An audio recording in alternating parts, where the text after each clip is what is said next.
नमस्कार।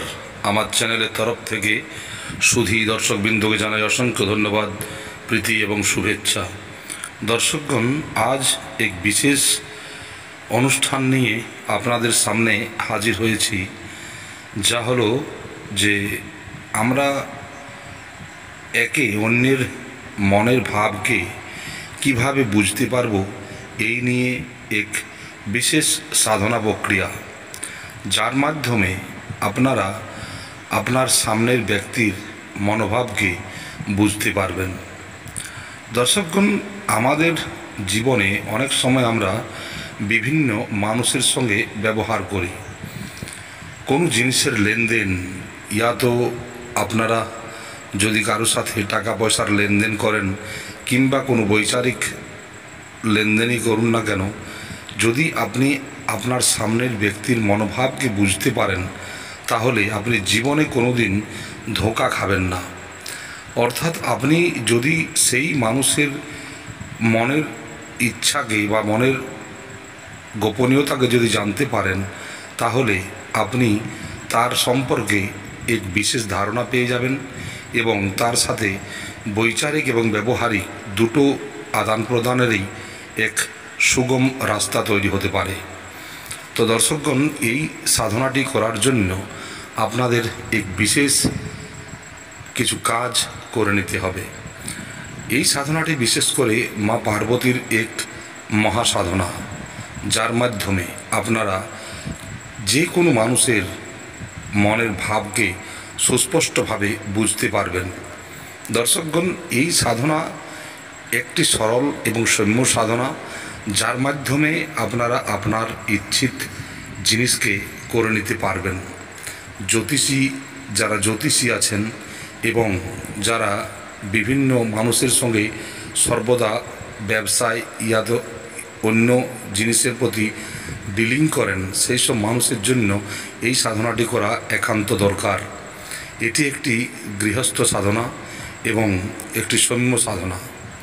এই সাধনাতে যেসব বস্তুগুলি দরকার হবে সেগুলি আমি সর্বপ্রথম বলে দিই।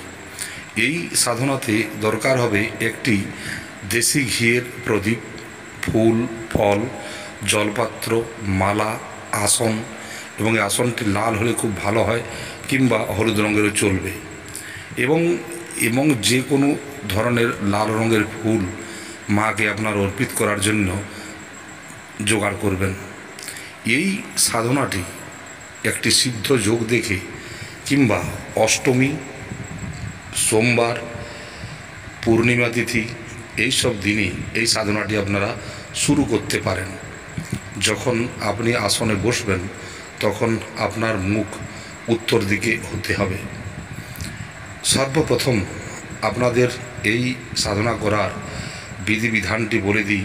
সর্বপ্রথম আপনারা একটি কাঠের চৌকির উপর একটি লাল কাপড় বিছিয়ে দেবেন।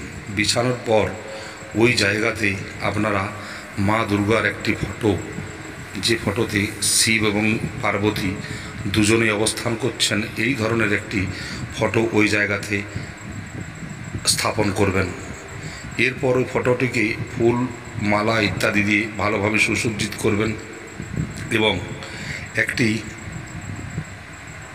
লাল চালের ঢেরি ফটোটির ডান দিকে বানিয়ে দেবেন এবং এই সাধনাতে দেশি ঘিয়ের যে প্রদীপটি আপনি জ্বালাবেন, সেটির লো আপনার দিকে থাকবে।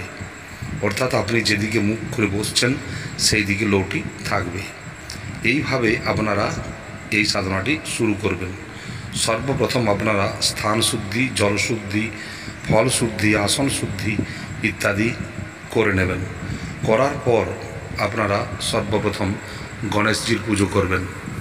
গণেশজির পুজো, পঞ্চপূজার পুজো করবেন এবং এরপর গণেশজির এক মালা মন্ত্র জপ করে নেবেন। এরপর আপনি আপনার কুলদেবতা, কুলদেবী যেটাই হোক না কেন, তার পুজো করবেন এবং তার মালা, এক মালা যদি কুলদেবীর মন্ত্র আছে তো সেই মন্ত্র জপ করে নেবেন। এরপর ভৈরবের পূজা করবেন। ভৈরবের পূজা, বটুক ভৈরবের পূজা এখানে করবেন এবং বটুক ভৈরবের ওং বং বটুক ভৈরবায় নমঃ এই মন্ত্র আপনারা এক মালা জপ করে নেবেন। এরপর আপনারা কি করবেন, এরপর আপনারা শিবের ওম নমঃ শিবায় এই মন্ত্র জপ করবেন। এর পূর্বে আপনারা শিব এবং পার্বতীর ভালোভাবে পুজো করে নেবেন এবং সংকল্প করবেন যে আপনি 11 মালা প্রতিদিন জপ করবেন। এবং সংকল্পের যে নিয়ম আছে, যেমন হাতে জল নিয়ে আপনি আপনার নাম, গোত্র, পিতার নাম, স্থান ইত্যাদি উল্লেখ করে প্রতিটি জিনিসকে বলবেন এবং বলার পর আপনারা ওই জল মাটিতে ছেড়ে দেবেন। এবং এরপরই আপনাকে আপনার গুরুমন্ত্র এক মালা জপ করতে হবে এবং আপনি যে ইষ্ট দেবদেবী আছেন আপনার, সেই দেবদেবীর এক মালা মন্ত্র আপনি জপ করবেন। এই সাধনাটি মূলত যে মালা দ্বারা করা হবে সেই মালাটি একটি বিশিষ্ট মালা হবে এবং এই মালা আপনার স্ফটিকের মালাও হতে পারে কিংবা রুদ্রাক্ষের মালা দ্বারাও আপনি করতে পারেন। যদি স্ফটিকের শুদ্ধ মালা পাওয়া যায় এবং তার উপর যদি প্রাণ প্রতিষ্ঠা করা থাকে তাহলে অতি অবশ্যই ভালো ফল পাবেন। যদি এই মালাতে অন্য কোনো মন্ত্র দিয়ে আপনি এই মালা জপ করেন তাহলে কিন্তু ভালো ফল পাবেন না। এই মালাটিকে সর্বপ্রথম নিয়ে এসে সংস্কার করতে হবে।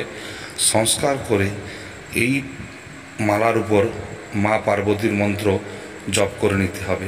তারপর এটি আপনি সাধনার জন্য উপযোগী বলে মনে করতে পারেন। এইভাবে আপনারা এই মন্ত্রটিকে জপ করবেন। যখন জপ করবেন তখন আপনার মুখ সর্বদা উত্তর দিকে হবে। আপনি কোনো মতেই অন্য দিশার দিকে মুখ করতে পারবেন না। এই সাধনাতে লাল রঙের ফুল, লাল রঙের আসন, লাল রঙের কাপড়া, অর্থাৎ যে কাপড়টি আপনি পরিধান করছেন সেটি লাল রঙের হওয়া খুবই দরকার, কারণ লাল রং মায়ের খুব পছন্দের।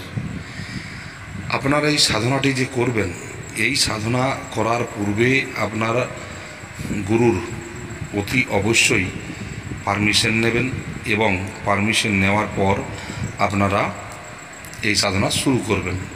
সাধনার যে মন্ত্রটি আপনার দরকার হবে সেটি আমি বলে দিচ্ছি। এই মন্ত্রটি সর্বপ্রথম আপনারা কণ্ঠস্থ করে নেবেন এবং তারপরই এই সাধনাটি করবেন। মন্ত্রটি হলো এইরকম: আদিশক্তি গোরা পার্বতী ভই 3 জোড়া, বানাবে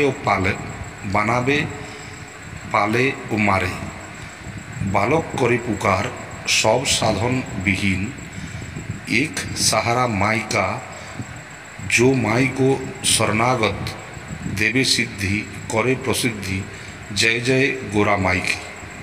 আর একবার বলে দিই: আদি শক্তি গোরা পার্বতী ভই 3 জোড়া, বানাবে পালে ও মারে, বালক করে পুকার সব সাধন বিহীন, এক সাহারা माई का जो माई को शरणागत देवे सिद्धि करे प्रसिद्धि, जय जय गोरा माई की। এটি হলো একটি মন্ত্র।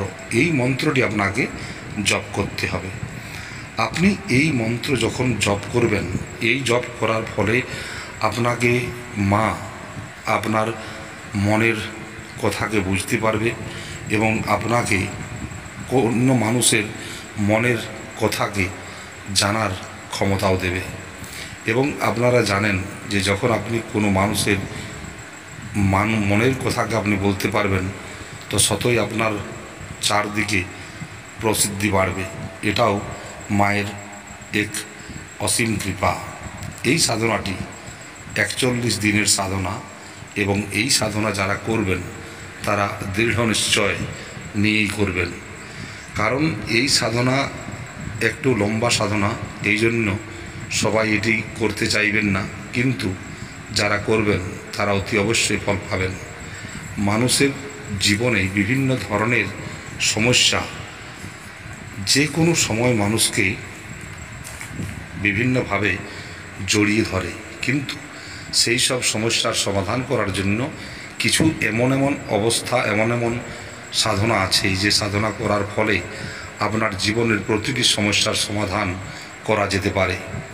এই সাধনাতে মাকে সোমবার এবং শুক্রবার এই 2 দিন মাকে ক্ষীরের ভোগ দেবেন, অর্থাৎ দুধ এবং চাউল এই 2 সংমিশ্রণে যে ক্ষীর তৈরি হয় সেই ক্ষীর মাকে ভোগ দেবেন।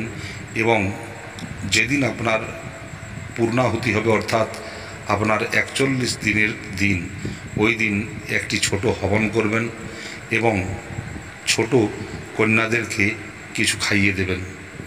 আপনি যে ক্ষীরের ভোগ লাগাবেন সোমবার এবং শুক্রবার, ওই ক্ষীরের ভোগও আপনি ছোট ছোট বাচ্চাদের মধ্যে বিলিয়ে দেবেন। দেখবেন মায়ের অসীম কৃপা আপনার উপর বর্ষণ হবে। দর্শকগণ, এই সাধনাটি এক সৌম্য এবং সরল সাধনা। যে কোনো মানুষ, যে কোনো ধর্মের মানুষ এই সাধনা করতে পারেন। আপনাদের এর জন্য কোনো মানসিক বিভেদ থাকা দরকার নেই। এবং এই সাধনা করার সাথে সাথেই আপনি দেখতে পাবেন যে আপনার মধ্যে বিশেষ গুণ পরিস্ফুটন হবে। আপনি যে কোনো সামনের মানুষ আপনার কাছে এসে দাঁড়াবে, তার মনের ইচ্ছা কী বা তার মনের ভিতর কী কী চলছে তা আপনি অবশ্যই জানতে পারবেন। সে কী উদ্দেশ্য নিয়ে এসেছে এবং তার কি দরকার, সেসব কথাগুলো আপনি জানতে পারবেন। তার ভূত, ভবিষ্যৎ এবং বর্তমান তিনটি জিনিসকে আপনি সচক্ষে দেখতে পাবেন এবং তার উত্তর দিতে পারবেন। তো দর্শকগণ, এই সাধনাটি আপনারা যারা করতে চান তারা অতি অবশ্যই এই সাধনাটি করবেন। এই সাধনার একটি সুন্দর সাধনা, যার মাধ্যমে আপনি আপনার নিজের উন্নতিও করতে পারবেন। তো দর্শকগণ, এই সাধনার পুরো নিয়ম আমি বলে দিয়েছি। যারা করতে পারেন, যারা জানতে চান, তারা আমার সাথে ফোনে কথা বলতে পারেন, নম্বর স্ক্রিনে দেওয়া আছে। এবং এই মন্ত্রটি আমি ডেসক্রিপশন বক্সে লিখে দেব, আপনারা দেখে নিতে পারেন। তো দর্শকগণ, এই বলে আজকের এই ভিডিও